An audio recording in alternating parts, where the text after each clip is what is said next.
मेरी पहचान सिर्फ इतनी है कि I am born in India. Bharat मेरी पहचान है, भारत मेरा सम्मान है, भारत मेरा अभिमान है।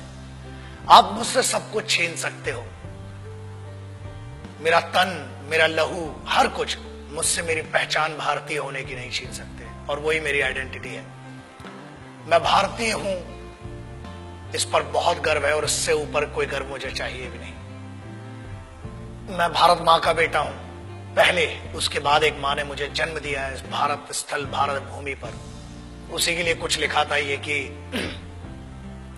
काश मेरी जिंदगी में सरहद की कोई शाम आए, जब कुछ हो तो बॉर्डर पर हो।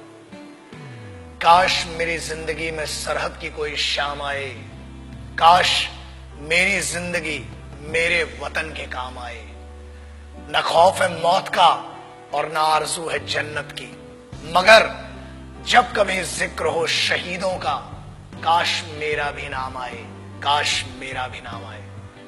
This is what I would love to introduce myself like that. अगर कोई पूछे कि कौन था वो,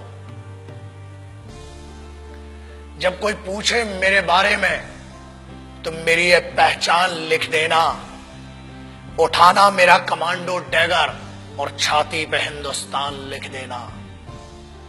कोई पूछे पागल था वो कौन, तो भगत सिंह और क्रांतिकारियों का चेला और इंकलाब का गुलाम लिख देना। और बचा हो जो जिस्म में लहू मेरे, निकालना उसे, फेंकना जमीन पे और मां तुझे सलाम लिख देना। यही परिचय था, है और रहेगा।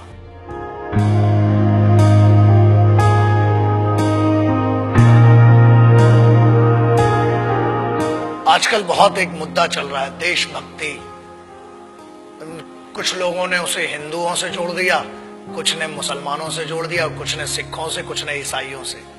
एक बात याद रखना, हम पहचान हैं एक ऐसा महाविद्यालय, एक ऐसी university. It's like an university, it's like a college. The country is like college.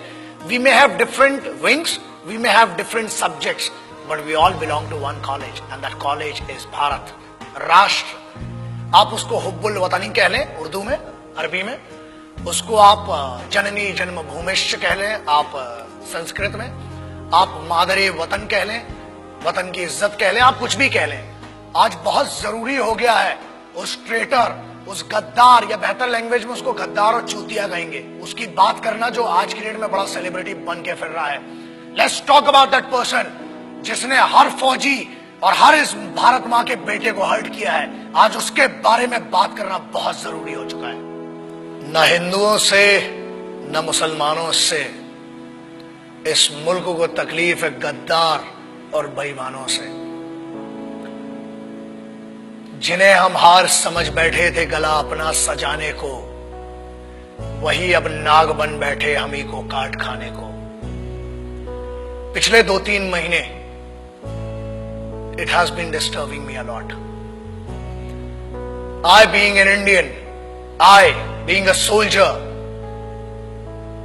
I being a simple son of this motherland, feel hurt, disheartened, and at the same time I feel pity for them. बुरा लगता है। कारण ये, लोग कहते हैं कि हम कुछ कर नहीं सकते।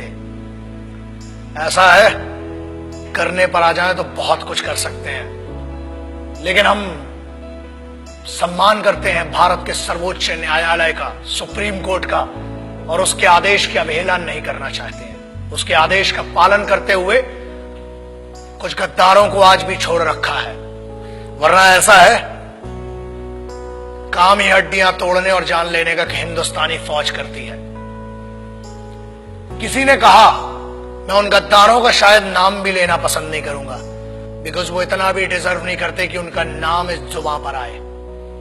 बट एक चीज बोलना बहुत जरूरी है। कुछ लोगों ने यह कहा कि भारतीय सेना रेपिस्ट है। अगर घरों में बैठे हो ना, और अगर तुम्हारी बहनें और तुम्हारी माएं घर से निकल के जा रही हैं, तो सिर्फ ये हिंदुस्तानी फौज है जिसकी दम पे तुमने भाई होने का, बाप होने का फर्ज नहीं निभाया होगा, मगर this is the only Indian armed forces which maintain that dignity of a soldier and maintains that brotherhood. आपकी बहनें, आपकी माएं अगर सुरक्षित हैं तो वो भारत की सेनाएं हैं जिनके कारण है। बोलने के पहले सोचा करो। और किस्मत बहुत अच्छी थी कि फौज के सामने नहीं बोला, वरना जो हीरो बना दिया ना इस देश में, फौज तुम जैसों को छोड़ती भी नहीं। मगर ये भारत का संविधान है, this is the constitution of India, जिसने बांध रखा है हमारे हाथों को। क्रोध करना मेरी आदत नहीं है, मगर आता है गुस्सा। इसलिए आता है क्योंकि चाणक्य ने कहा था कि अक्सर मैंने झूठे लोगों को मुस्कुराते हुए देखा है। जो सच बोलता है और दिल से बोलता है उसको गुस्सा बहुत आता है। और ये गुस्सा इस बात का है कि इस देश में कुत्तों को मारने की परमिशन नहीं है, इसलिए अभी तक बचे हुए हो। फौज को रेपिस्ट बोलते हो। Ask your sisters and your mothers, ask your family members, if there are 10 young boys and if there is a single soldier, ask a girl, ask a young girl, where would she go for the help and whom would she ask for the help? And I ensure this, that girl would go to a soldier and ask, and she'll say one thing, certainly she'll say, and she'll use this word, भैया मेरी मदद कीजिए। क्या है ये? जवानी संभल नहीं रही है तो बताओ। 23 साल में शहीद आजम भगत सिंह, राम प्रसाद बिस्मिल, अशफाकुल्ला खान, चंद्रशेखर आजाद बड़ा बड़ा काम करके चले गए। बहुत गर्मी है, अरे सेना ज्वाइन करो, भारत की फौज, आओ दुश्मनों से लड़ो ना। घर के अंदर क्यों दुश्मनी का माहौल बनाते हो? एक बात कही गई जिसपे बड़ा दर्द हुआ कि अफजल, अरे वो गद्दार टेररिस्ट, उसके लिए बोलते हो, उसको हीरो बना दिया तुमने, वरना कोई जानता भी नहीं था। ऐसे बहुत आए गद्दार, बहुतों को फांसी लगाई। उसको कहा गया कि अफजल हम शर्मिंदा हैं, तेरे कातिल जिंदा हैं। I feel ashamed for these guys. तेरे कातिल मतलब क्या है? What do they want to say? तेरे कातिल कौन हुए? भारत का संविधान, सर्वोच्च न्यायालय ने उसको फांसी सुनाई है। हर हक दिया इस बात का कि पहले आपकी पिटीशन दायर हो, आपके ऊपर पूरा मुकदमा चलाया गया। अरे समस्या ये है, हम तो आतंकवादियों को भी क्या बोलूं, भाषा फिसल जाएगी तो बहुतों के परखच्चे उड़ जाएंगे। आप कहते हो कि तेरे कातिल, चलो, it means you are blaming the constitution of India. Bharat के अगेंस्ट में कहने की न हमने तुम्हें छूट दी है और न आजादी।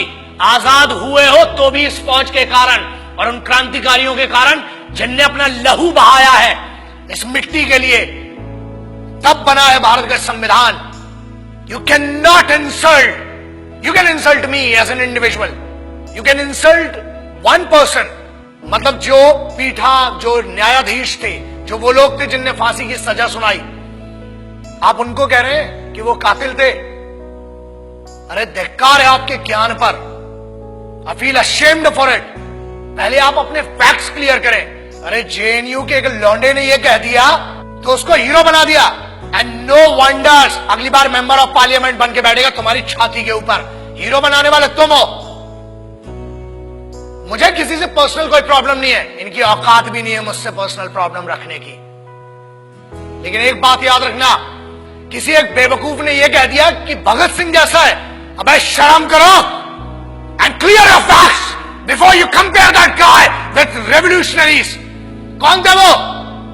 किसकी बात कर रहे हो? उस इंसान की who can not deliver to write sentences in one particular language. आप उसकी कंपैरिजन कर रहे हो जो भारत के संविधान को गद्दार कह रहा है। आप उनकी बात शहीद आजम, भगत सिंह, सुखदेव, राजगुरु, ऐसे लोगों से कर रहे हो। कौन थे वो? पता है तुम्हें? तुम एक क्लास के एक छोटे से सब्जेक्ट को पढ़ के ज्ञानी बताते हो और तुम ये कहते हो कि क्रांति लाओगे। क्रांति होती क्या है? क्रांति सबसे पहले शुरू होती है राष्ट्र से। भारत मां या मिट्टी, I don't want to name this nation Bharat Mata और anything, but I want to say something. ये मेरी तो मां है और मेरे जैसे कई पागलों की मां है। याद रखना, बहुत छूट मिल गई है। अपनी आजादी का गलत उपयोग मत करो, वरना अगर छूट देना आता है तो लगाम लगाना भी आता है। बोलने की आजादी है, ठीक है, हमने आजादी दी है, बट वो आजादी किसने दी है? The freedom has been given to you by the constitution of this country. The honorable Supreme Court has some guidelines. The honorable constitution of this country has some guideline and we must respect that. आज आप एक बंदे को जिसको जमानत पर छोड़ा गया है उसको हीरो बना दिया। मेरा उस बच्चे से और मेरा उस लड़के से कोई पर्सनल प्रॉब्लम नहीं है, मगर याद रखना इस देश का हर दुश्मन मेरा दुश्मन है। इस भारत माता, इस मिट्टी के ऊपर कोई भी बात करेगा, that guy, that person has to face me and the soldiers of this country. आप कैसे भारतीय सेना को रेपिस्ट कह सकते हो? शर्म करो उस सेंटेंस के ऊपर। अगर आज भी बच्चियां सुरक्षित हैं, if the Indian youth, if everybody, whoever is doing whatever they want to do, if this freedom has been given to them, it is just because of one thing, that Indian Army, Navy and Air Force, the Indian Armed Forces are fighting for you day and night. जब तुम सोने जाते हो तब उनकी duty का वक्त शुरू होता है। शर्म खाओ इस बात के लिए और याद रखना, भारत को तोड़ने की कोशिश मत करो, ना हिंदुओं से न मुसलमानों से। इस मुल्क को तकलीफ थी, है कुछ गद्दारों से और कुछ बेईमानों से। And I am telling you on behalf of every Indian, यार आप क्या बात करते हो? मैं इस देश के यूथ का सबसे बड़ा फैन हूं और मैं कहता हूं, मैं इनका फैन हूं, भारतीय युवाओं का, the Indian youth, I am your biggest fan. और याद रखना, अपनी आजादी का गलत उपयोग मत करो, क्योंकि आप जिस ट्रैक पर ले जा रहे हो तुम इसलिए बचे हो आज तक क्योंकि भारत के संविधान ने आज भी जानवरों और कुत्तों को मारने की आजादी नहीं दी है। अगर होती तो कब के निकल चुके होते। और आज भी इंतजार कर रहे हैं कि तेरा निर्णय सर्वोच्च न्यायालय करेगी, और अगर नहीं किया, keep my words and take my words. ये चेहरा याद रखना, हम बोलते कम है, घसीटते और मारते ज्यादा है।